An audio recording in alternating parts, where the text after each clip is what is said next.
Hello, I'm Blair Bathory, and this is the Something Scary podcast. Thank you so much for being here, whether this is your first time or you're one of the brave souls who join us every week. So often we escape to the water for a calming vacation or cleansing experience. But deep beneath the water's surface lurks a world that is less known to scientists than outer space. A world looming with deadly creatures and angry entities that are trapped forever in a watery abyss. So beware where you dip your toes, because you may never come out alive. First, a haunting past, followed by the ocean's revenge. Finally, in our last story, a deadly calling. Before we get to our stories, I wanted to ask if you would take a minute to rate and review this podcast. You can pause here and do it right now, or you can do it after you've listened. It's one of the ways you can help Something Scary continue to grow, and it only takes a minute. Thank you so much. We are incredibly grateful for all of the support of our listeners. So, want to hear something scary?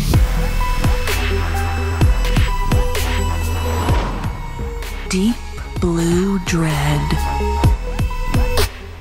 Sometimes the anticipation of a new environment can be more anxiety-inducing than the actual experience. But sometimes, even your most dreadful nightmares couldn't live up to the horrors you are about to face. Like in this story written in honor of Black History Month by one of our favorite horror writers, Njeri, Njuhigu.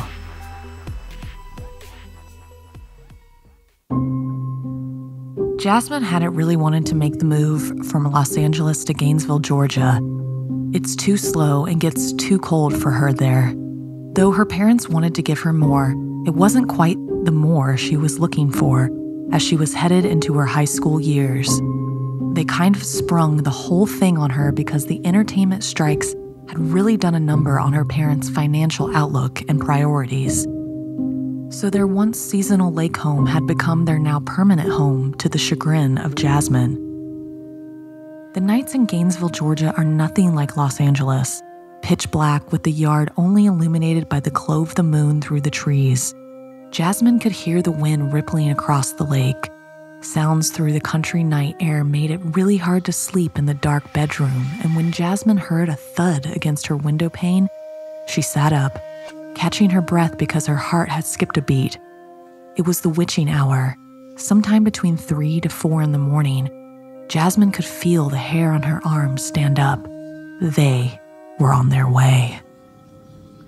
She'd hoped tonight would be different.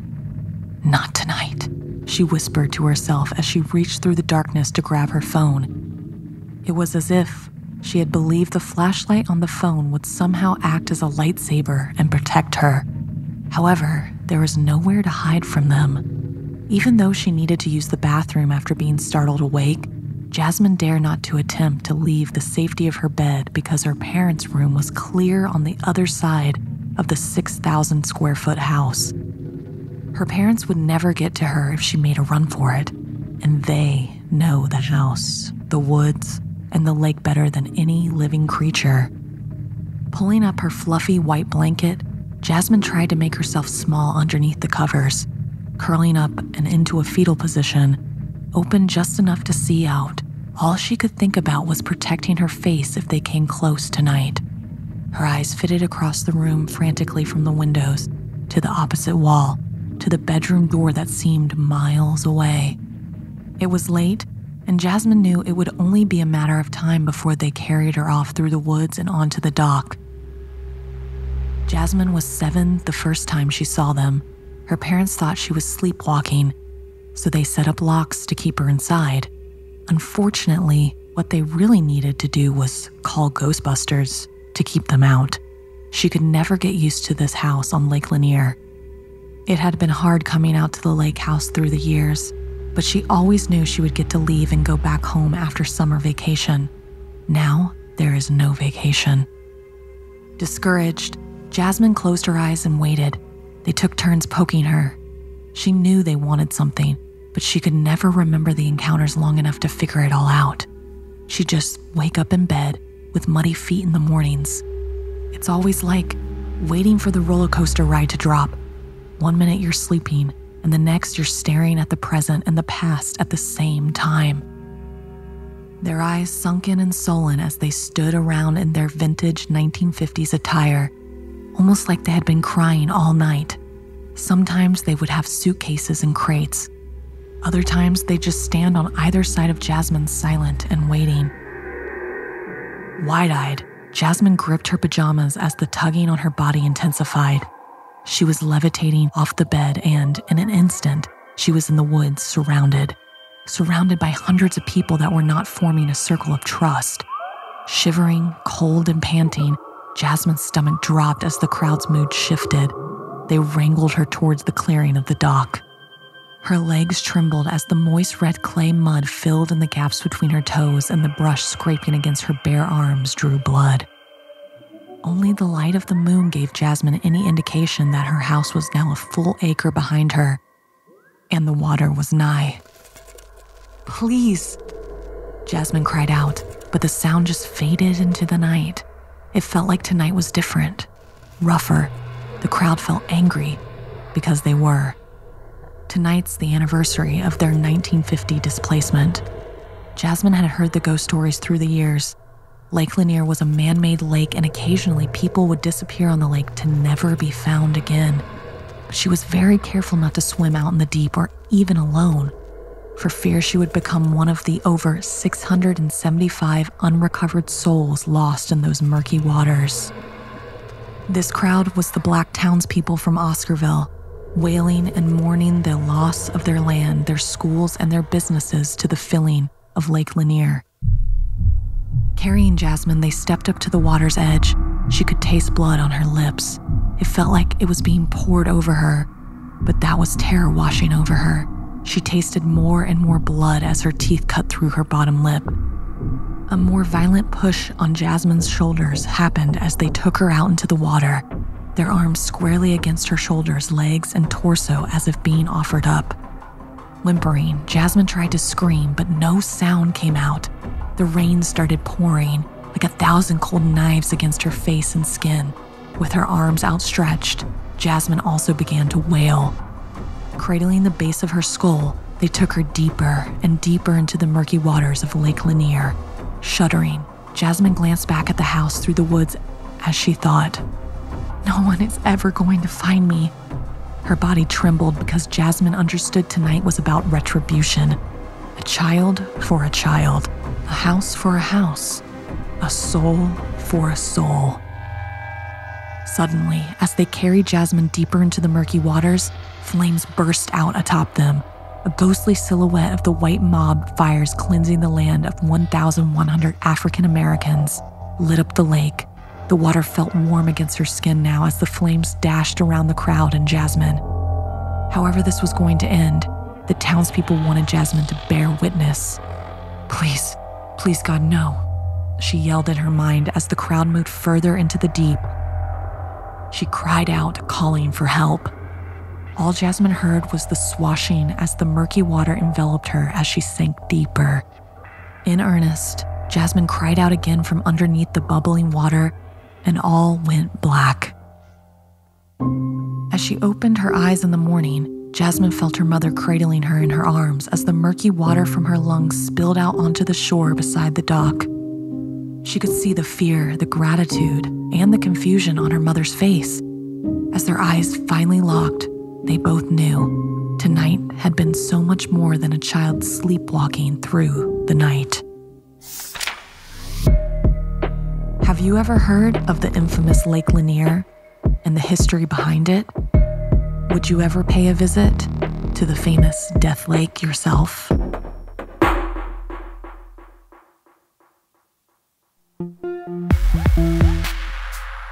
Sometimes we think we know what we want until we're faced with the real consequences, but by that time it might be too late to turn back, like in this story inspired by Cadyen. The moon hung low in the sky, casting its dim light across the middle of the ocean. The only other source of light in the deep sea was the glow of a cruise ship. On board the luxurious cruise ship, the passengers partied and celebrated. Among them was Nico, a curious and adventurous teen boy with an insatiable thirst for exploration, no matter the level of danger. The cruise ship, named Majestic Horizon, was a famous cruise liner known for bizarre, supernatural occurrences. Undoubtedly a marketing ploy to reach tourists interested in an otherworldly experience. It was like a floating city adorned with sparkling lights, pulsating music, the laughter of vacationers, and the promise of ancient entities. Nico, accompanied by his parents, felt the excitement course through his veins. The ship was massive, and the darkness of the night presented the perfect opportunity for him to go exploring on the boat, uncovering hidden mysteries. His sneakers squeaked against the polished deck as he made his way towards the stern. Nico leaned against the railing, peering into the abyss below. The water, normally serene and reflective, now seemed to conceal something lurking. Ignoring his gnawing unease, he couldn't resist the temptation to climb over the railing and descend a narrow staircase that led to the lower decks with a sign that read, "Keep out, Captain only." Nico found himself in a secluded area at the ship's rear, where the dim glow of emergency lights barely illuminated the surroundings. The air became heavy. Undeterred, Nico passed on. He felt like there was something there, and he knew he wasn't welcome. The narrow corridors led him to the ship's maintenance area, a labyrinth of pipes, cables, and dimly lit corners. The rhythmic hum of the ship's engines reverberated through the metallic structure. As he ventured deeper, the silence became oppressive, and the distant sounds of partying faded away. Suddenly, the ship's gentle swaying transformed into a disconcerting lurch. Alarms blared, and emergency lights flickered. Panic gripped Nico as he stumbled, desperately trying to find his way back to the main deck. The once familiar passageways now felt like an endless maze. With each step, the air grew colder, and the rhythmic hum turned into a deep drone. Nico rounded a corner and stumbled upon a door slightly open. The soft glow of moonlight seeped through the crack, illuminating a room filled with barrels and crates. A pungent smell wafted through the air, one that made Nico's stomach churn. Cautiously, he pushed the door open and peered inside. What he saw froze the blood in his veins. The room was filled with an otherworldly substance, a thick, dark liquid that seemed to pulsate with a living energy. It clung to the barrels and seeped from hairline cracks in the floor. In the center of the room, Nico spotted an ancient-looking symbol etched onto the floor. He'd never seen anything like it before. Mesmerized by the grotesque beauty of the liquid, he failed to notice the distant screams and chaos echoing through the ship. As Nico approached the mysterious substance, a voice echoed in his mind, a gripping whisper that seemed to seep through the cracks of reality. "Awaken," it hissed. As tendrils of the dark liquid reached out towards him, beckoning him closer, the room seemed to warp and contort. In a trance, Nico extended his hand, his fingertips grazing the surface of the liquid. It felt cold, yet alive, a sentient darkness that whispered to his soul. The whispers grew louder, merging with the ship's groans and the anguished cries of its passengers. The once dormant symbol on the floor began to simmer with light. Nico's eyes widened in horror as the liquid surged upward, forming a grotesque figure with elongated limbs and a faceless visage. The creature towered over him, its presence suffocating. Reality broke as the creature spoke in a cacophony of voices, each more nightmarish than the last. "You have awakened us," it declared, its form moving with an unnatural rhythm. Nico's mind reeled, his senses overwhelmed by the horror before him. As the ship plunged into chaos, Nico's parents desperately searched for their missing son. Panic and terror gripped the once celebratory atmosphere as passengers fled from the darkness. The ship itself seemed to writhe in agony, as if it were a living being. Nico, now caught in the clutches of the creature, felt a surge of power coursing through him as the whispers grew louder. Yet beneath it all, another voice pleaded for release. a voice that resonated with the core of his humanity. With a surge of willpower, Nico tried to resist the creature's seduction. Despite his desperate struggle, the tendrils of the living darkness tightened around Nico, pulling him deeper into the grotesque figure's embrace. And Nico's mind became a battleground between the force and his diminishing humanity. As the ship descended into further chaos, the majestic horizon itself seemed to react with groaning walls. Passengers ran around in terror, some even getting into lifeboats, while Nico's parents, frantic with worry, searched for him everywhere. Nico was caught in the clutches of the entity, surrounded by pulsating darkness. Suddenly, the ancient symbol on the floor glowed with an unholy radiance. The creature, now fully manifested, turned its formless gaze towards Nico. The voices within the creature echoed with a perverse glee. "Sacrifice for awakening," it hissed in a chorus of demonic tones. The room quaked as the creature's tendrils tightened their grip once more. Nico's desperate cry echoed through the ship, mingling with the agonized wails of the passengers. In that horrifying moment, the majestic horizon seemed to acknowledge the awakening of an ancient evil. The ship's once lustrous facade crumbled, revealing a grotesque transformation beneath. The laughter of passengers was replaced by the cries of a vessel now enslaved by a beast that had been dormant for centuries. As the ship descended into the abyss, consumed by darkness and despair, the creature claimed its vessel and Nico, leaving nothing but the haunting echoes of a once lively cruise ship lost to the depths of the horror of the ocean. But one thing is for sure, the passengers all got what they paid for: a supernatural experience.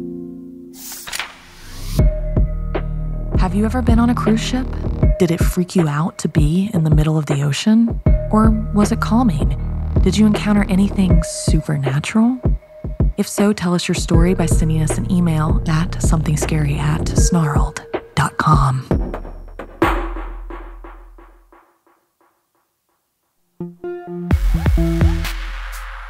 Sometimes being alone can seem peaceful and solemn until you realize there's always something lurking. Like in this story inspired by Ananya. The night enveloped my house in a silence that I have never noticed before. It was the first time I was staying home alone. My parents and my grandmother were on their way to a family friend's wedding, leaving me behind to drown in my textbooks and soccer drills. I wanted to go, but in my house, the threat of missing school or scoring below an A in class was not an option, so I had to stay home. At first, I was pissed. Then I got excited at the thought of having the house all to myself. Being a junior in high school, it felt like this would prepare me better for going away to college. But when I was by myself was when I noticed how dark and creaky the house really was. Whatever, it was only for a couple of nights. I had dinner at my friend's house. It was a quick escape before the inevitable return to solitary confinement of my own home. By 10 p.m., I clicked the door shut, sealing me within the confines of an empty house. A phone call from my mother at 10:30 p.m. told me to get into bed for the night. Obeying the command, I turned off all the lights, leaving the house in complete darkness. As I attempted to get some sleep, something kept gnawing at me. Tossing and turning, I wished for the calming presence of my grandmother, my daddy, a classic remedy to sleeplessness. I was lucky she lived with us. However, the realization struck that she, too, was away with my parents at the wedding. In a half-asleep daze, I instinctively called out to her, forgetting for a moment that I was alone. The bed creaked in response, and an unexpected weight settled upon it. A soft, familiar hum floated through the air, mimicking my daddy's soothing melody. Drifting further into sleep, I was suddenly jolted awake by a gentle, cool breeze brushing against my bare hands. Confusion gave way to terror as I found myself standing on the edge of our swimming pool, witnessing a vague figure vanish into thin air. At first I thought it was a dream, but the cold, wet water jolted me away. I was sleepwalking. Freaked out, but too delirious to process the strange event, I shook it off and went back into the house to go to sleep. I drifted off quickly. I heard the soothing sounds of my daddy once more, and then my feet started to get cold. The pain of the chill rushed up my body until I awoke from a choking nightmare. To my horror, it wasn't a nightmare. I was now gasping for air in the center of the freezing cold pool. When I turned to swim toward the stairs, I froze. There it was again, the imposing figure in the pool, but this time, I got a closer look. Paralyzed by fear, realization struck me. I knew this haunting presence. My daddy had told me many stories of the Hindu myth. It was none other than the evil Chalawa. It embodied the vengeful spirit of a person who met a tragic and way too young of an end. The Chalawa possessed the uncanny ability to deceive by assuming the appearance or voice of a loved one, leading its victims to water bodies where it sought to drown them. Desperation clawed at me, and I began to pray, invoking every defense I knew of against the menacing spirit, clutching my gold pendant that had been blessed by the temple priest. Adorned with the image of Lord Ganesha, I ran indoors. I ran right to my daddy's altar that stood in her bedroom, where I feverishly began to pray as my shield against the creature come to life. I didn't dare sleep, or this time I might not wake up in the water. My fear was I wouldn't wake up at all. Morning light brought a semblance of normalcy as I tried to share my experience from the night before. The realization that I, a non-sleepwalker, had found myself on the verge of the pool intensified my fears and trauma. Tearfully retelling the incident to my family caused skepticism, with only my grandmother believing my whole ordeal. My mother dismissed the encounter as a byproduct of missing my daddy while they were gone, saying the hallucinations were induced by school stress. Yet, an unshakable certainty lay within me. This was no mere hallucination. A fear was held deep within me knowing I've seen the creature once, and there's no doubt it had its sights set on me. The only question was, when? Do you have a swimming pool? Did you ever imagine anything other than your pool floaties existing inside of it?